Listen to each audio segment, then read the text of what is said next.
নমস্কার বন্ধুরা, সৌমিত্স মম কিচেনে সবাইকে স্বাগত।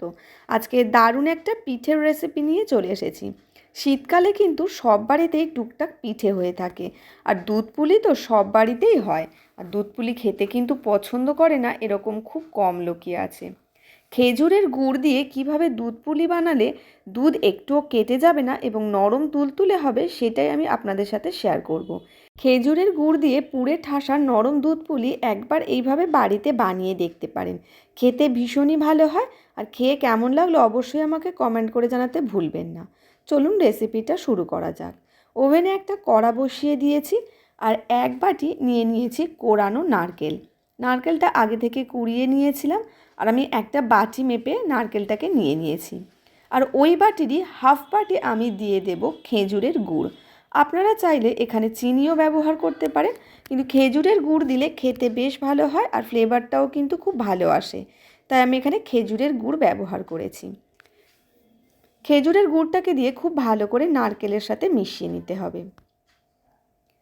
খুব ভালো করে নারকেলের সাথে নাড়াচাড়া করে একটু মিশিয়ে নেব। আর এইভাবে খেজুরের গুড় দিয়ে যদি পুরটা বানানো হয় খেতে কিন্তু ভীষণই ভালো হয়। খুব ভালো করে নারকেলের সাথে গুড়টা মিশে গেছে। আরও কিছুটা সময় এটা নাড়িয়ে নিতে হবে, তা না হলে কিন্তু পুরটার সুন্দর একটা পাক আসবে না। আর গুড়ের পরিমাণটাও কিন্তু ঠিকঠাক দিতে হবে, তা না হলে কিন্তু পুরটা খেতে একদমই ভালো হবে না। আর আমি এর মধ্যে দিয়ে দেবো কিছুটা পরিমাণ গুঁড়ো দুধ। নারকেলের মধ্যে এইভাবে যদি একটু গুঁড়ো দুধ দেওয়া হয় খেতে কিন্তু বেশ ভালো হয়। গুঁড়ো দুধটাকে দিয়ে খুব ভালো করে মিশিয়ে নিতে হবে। গুঁড়ো দুধটা নারকেলের সাথে খুব ভালো করে মিশিয়ে নিয়েছি, আর দেখতেই পাচ্ছেন খুব ভালোভাবে কিন্তু মিশেও গেছে। এবার আমি এর মধ্যে দিয়ে দেব কিছুটা পরিমাণ এলাচ গুঁড়ো। 4টে এলাচ আমি থেঁতো করে রেখেছিলাম, সেটাকে দিয়ে দেব। তবে আপনারা যদি এলাচের গুঁড়ো দিতে পছন্দ না করেন তাহলে নাও দিতে পারেন। এলাচের গুঁড়োটাকে দিয়েও খুব ভালো করে মিশিয়ে নিতে হবে। এলাচের গুঁড়োটাকে দিয়েও খুব ভালো করে মিশিয়ে নিয়েছি। পুরটা আমার রেডি হয়ে গেছে। এবার এটাকে আমি নামিয়ে নেব। ওভেনে আমি আরও অন্য একটা কড়া বসিয়ে দিয়েছি, আর দিয়ে দেব 1 বাটি পরিমাণের জল। জলটা দেওয়ার পর আমি দিয়ে দেব অল্প সামান্য পরিমাণের লবণ। লবণটা দিয়ে খুব ভালো করে জলটাকে এভাবে নেড়ে নিতে হবে। জলটাকে নেড়ে নেওয়ার পর জলটাকে একটু গরম করে নেব। জলটা গরম হয়ে গেছে। এবার আমি এর মধ্যে দিয়ে দেব 1 বাটি চালের গুঁড়ো। 1 বাটি জলের জন্য আমি 1 বাটি চালের গুঁড়োই ব্যবহার করেছি। পরে যদি প্রয়োজন হয় তাহলে কিন্তু ব্যবহার করব। চালের গুঁড়োটাকে দিয়ে খুব ভালো করে মিশিয়ে নিতে হবে। চালের গুঁড়োটাকে দিয়েও খুব ভালো করে কিন্তু আমি মিশিয়ে নিয়েছি। খুব ভালো করে চালের গুঁড়োটা জলের সাথে মিশে গেছে। এবার এটাকে একটা ডো বানিয়ে নিতে হবে। কিন্তু এখন বেশ গরম আছে, তাই আমি এটাকে একটু ঢাকা দিয়ে রেখে দেবো অল্প একটু ঠান্ডা হওয়ার জন্য। আমি এটাকে 5 মিনিট ঢাকা দিয়ে রেখেছিলাম। 5 মিনিট পর ফিরে এসেছি। এটা কিন্তু আগের থেকে অনেকটা ঠান্ডা হয়ে গেছে, আর এটা হাত দেওয়া যাচ্ছে। এবার আমি এটাকে খুব ভালো করে, যেমন রুটি বা পরোটা বানানোর যেমন ডো বানানো হয় সেইভাবে কিন্তু আমি এটাকে খুব ভালো করে মেখে নেব। আর এইভাবে কিন্তু আমি হাত দিয়ে চেপে চেপে খুব ভালো করে একটা ডো বানিয়ে নিয়েছি। এবার ডোটাকে আমি একটা থালার উপরে নিয়ে নেব। এবার একটা রুমাল আমি ভিজিয়ে নিয়েছিলাম, সেই রুমালটাকে আমি এভাবে ঢাকা দিয়ে রেখে দেব। কারণ এইভাবে যদি একটু ভিজে কাপড় ঢাকা দিয়ে রেখে দেওয়া হয় তাহলে কিন্তু ডোটা অনেক সময় নরম হয়ে থাকে, তা না হলে কিন্তু উপরটা শক্ত হয়ে যাবে। এবার এটাকে আমি সাইড করে নিলাম, আর নারকেলের যে পুরটা আছে সেটাকেও নিয়ে নিয়েছি। এবার চালের গুঁড়োর যে ডোটা বানিয়ে রেখেছিলাম তার থেকে একটু করে অংশ এইভাবে নিয়ে নেব। নিয়ে খুব ভালো করে প্রথমে হাতে চেপে চেপে গোল করে নিতে হবে। প্রথমে এইভাবে হাতে গোল করে চেপে নেওয়ার পর এবার আমি হাতের তালুর মধ্যে দিয়ে খুব ভালো করে গোল একটা চাকতির মতো বানিয়ে নেব, যেভাবে রুটি বানানো হয়। এবার এভাবে হাতের আঙুল দিয়ে, দুটো আঙুল দিয়ে এইভাবে প্রেস করে একটা বাটির মতো বানিয়ে নিতে হবে। এভাবে এরকম একটা চারিদিক থেকে গোল গোল করে এইভাবে পাতলা করে একটা বাটির মতো বানিয়ে নেব। আর একটু করে নারকেলের পুর এর মধ্যে আমি দিয়ে দেব। পাতলা একটা এরকম চ্যাপ্টা মতো একটা বাটির মতো বানিয়ে নিতে হবে। আর পুরটাকে এইভাবে দিয়ে দুটো মাথা খুব ভালো করে চেপে এইভাবে বন্ধ করে দিতে হবে, যাতে কোনোভাবে পুরটা বাইরে বেরিয়ে আসতে না পারে। খুব ভালোভাবে কিন্তু মুখটা আটকে দিতে হবে, যেহেতু এটা দুধের মধ্যে ফোটানো হবে। অনেক সময় কী হয়, দুধের মধ্যে ফোটানোর সময় মুখটা খুলে যায় বা ভেঙে যেতে পারে। তাই খুব ভালো করে কিন্তু এইভাবে দুটো মুখ এইভাবে চেপে হাত দিয়ে এইভাবে বন্ধ করে দিতে হবে, কোনোভাবেই যাতে ভিতর থেকে পুরটা বেরিয়ে আসতে না পারে। একটা কিন্তু আমার এইভাবে বানানো হয়ে গেছে। আবারও আমি একটা দেখিয়ে দিচ্ছি। এইভাবে আমি আরও একটু এইভাবে চালের গুঁড়ো থেকে এইভাবে আমি নিয়ে নিলাম ডো থেকে। কিছুটা অংশ নিয়ে হাতের মধ্যে দিয়ে এইভাবে গোল গোল করে নেব। গোল গোল করে নেওয়ার পর আবারও একটা এরকম বাটি মতো বানিয়ে নেব। এইভাবে বাটি মতো বানিয়ে নেওয়ার পর আবারও আমি এর মধ্যে নারকেলের পুরটাকে দিয়ে দেব। নারকেলের পুরটাকে দেওয়ার পর দুটো মুখ খুব ভালো করে চেপে বন্ধ করে দেব, যাতে কোনোভাবে ভিতর থেকে পুরটা বেরিয়ে আসতে না পারে। আমি কোনো রকম আকৃতি কিন্তু দিইনি, যেমন নর্মাল পুলি পিঠে হয় সেরকমই বানিয়েছি। তবে আপনারা চাইলে এটা কোনো ছাঁচে ফেলেও বানাতে পারেন, বা নিজেরা যেরকম পছন্দ করবেন সেরকমই শেপ কিন্তু দিতে পারেন। এইভাবে আমি পিঠেগুলোকে সব বানিয়ে নেব। প্রত্যেকটা পিঠে কিন্তু আমি এইভাবে বানিয়ে নিয়েছি। আর দেখতেই পাচ্ছেন সমস্ত পিঠেগুলো কিন্তু আমার বানানো হয়ে গেছে। পিঠেগুলো আমার বানানো হয়ে গেছে। এবার আমি একটা কড়া নিয়ে নেব।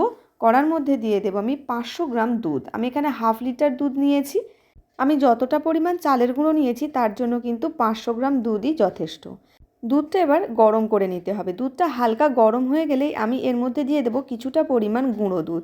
এইভাবে যদি একটু গুঁড়ো দুধ দেওয়া হয় তাহলে কিন্তু দুধটা খুব সহজেই ঘন হয়ে যায়, খুব বেশি সময় ফোটানোর দরকার হয় না। দুধটাকে দিয়ে খুব ভালো করে মিশিয়ে নিলাম।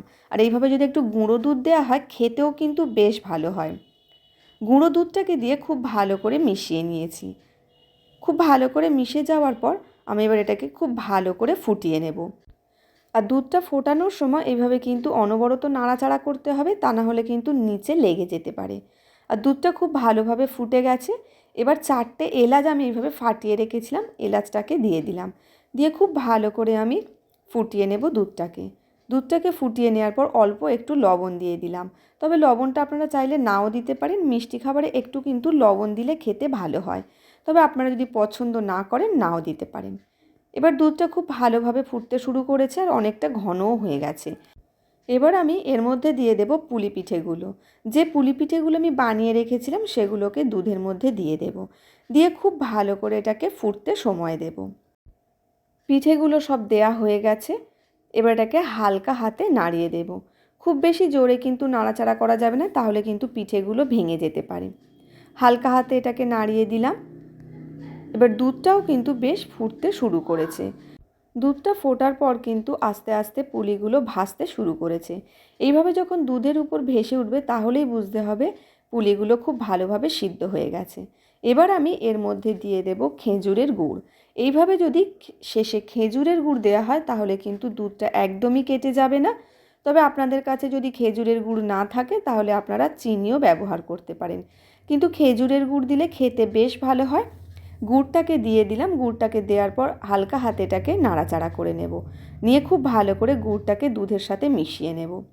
নিয়ে এটা একটা দুটো বলক আসা পর্যন্ত অপেক্ষা করব। খুব বেশি ফোটানোর দরকার নেই। খুব বেশি ফোটালে অনেক সময় কিন্তু দুধটা কেটে যেতে পারে। আর আপনারা চাইলেও কিন্তু আগে থেকেও গুড়টা দিতে পারেন, তাহলে কিন্তু দুধ একটু তুলে নিয়ে তার মধ্যে গুড়টাকে দিয়ে দেখে নিতে হবে যে দুধটা কেটে যাচ্ছে কি না।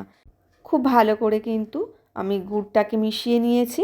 গুড়টাকে খুব ভালো করে দুধের সাথে মিশে গেছে। আর কিছুটা সময় ফুটিয়ে নেব।